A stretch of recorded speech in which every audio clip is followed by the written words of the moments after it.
বন্ধু কল কি খবৰ মোৰ খবৰ ভাল চাওক 6টা বাজিছে ৰাতিপুৱাই শুই উঠি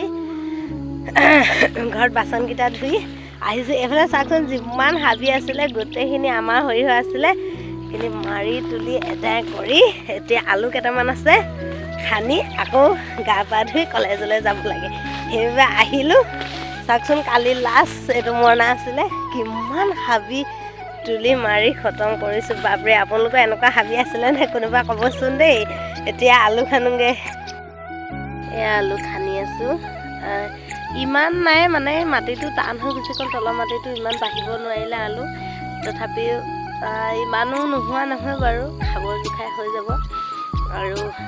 আৰু এটা দেই ভিডিঅ'টোত কওঁ আপোনালোকে যোনসকলে থাৰ্ড গ্ৰেড ফ'ৰ্থ গ্ৰেডৰ কাৰণে প্ৰিপেৰেশ্যন চলাই আছে ময়ো চলাই আছোঁ আপোনালোকে জনাবচোন আৰু কাৰোবাৰ যদি কিবা কুৱেশ্যন আছে মোক দিব আৰু মোৰ ওচৰতো PDF আছে আৰু কিতাপ এখনো আছে আৰু স্বাস্থ্য বিভাগৰ পৰীক্ষা যিহেতুকে মই দিছিলোঁ সেই পেপাৰখনো আছে আপোনালোকৰ আগত শ্বেয়াৰ কৰিম আৰু আপোনালোকেও কিছুমান নজনা কথা থাকে বা ময়ো আপোনালোকৰ পৰা জানিবলগীয়া কিছু কথা থাকে সেইবাবে কৈছোঁ আপোনালোকে প্লিজ জনাবচোন সকলোৱে মিলাই মিলি প্ৰস্তুতি কৰিম আৰু চাওকচোন পথাৰৰ আমেজটো বহুত সুকীয়া যদিও ৰাতিপুৱা ইমান ভাল লাগে চৰাই চিৰিকটিয়ে চিঞৰি বাখৰি থাকে আৰু ইমান ধুনীয়া কুঁৱলী পৰি থাকে নিয়ৰ গছকি আহি ইমান ভাল লাগে নহয়নে বাৰু সঁচাকৈ ঘৰৰ পৰিৱেশটোত থাকি পথাৰৰ পৰিৱেশটো বহুত বেছি ভাল লাগে আৰু ৰাতিপুৱাই বেলিটো দেখি ইমান ভাল লাগে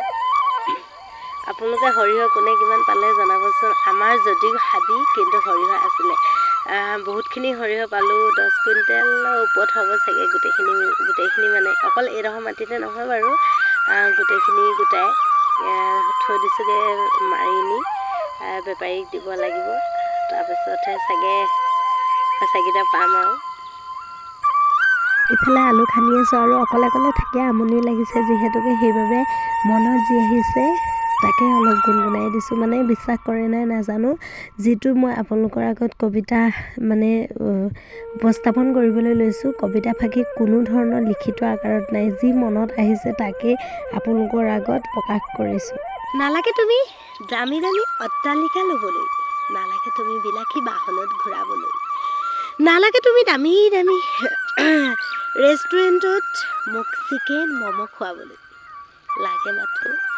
তোমাৰ মৰম আৰু ভাল পোৱা দিবানে তুমি মোক সেই মৰমৰ প্ৰাধান্যতা আছে এবুকু মৰম তোমালৈ ৰাখিবানে মোৰ মৰমৰ এনাজৰী তুমি বুকুত বান্ধি প্ৰকৃততে পেয়সী হ'ব লাগে সততা আৰু নিষ্ঠাৰে আগুৱাই যাবলৈ শিকোৱা এজন লাগেনে কাৰোবাৰ প্ৰতি মৰম দয়া সকলো একাষৰীয়া কৰি নিজৰ কৰ্মত নিয়োজিত হ'লেই জানো জীৱনৰ পৰিপূৰ্ণতা পায় নহয়নে বাৰু যদিহে নাপায় তেতিয়াহ'লে নিশ্চয় পেয়সীৰ প্ৰয়োজন লাগে এজন সুখ দুখৰ সমভাগী হ'বলৈ কিন্তু হাই হেল্ল' দি মেছেজ কৰি ৰাতি দুপৰত ভিডিঅ' কল কৰি থকাজনক মোৰ প্ৰয়োজন নাই এনেই মনত যি আহিলে তাকে আপোনালোকৰ আগত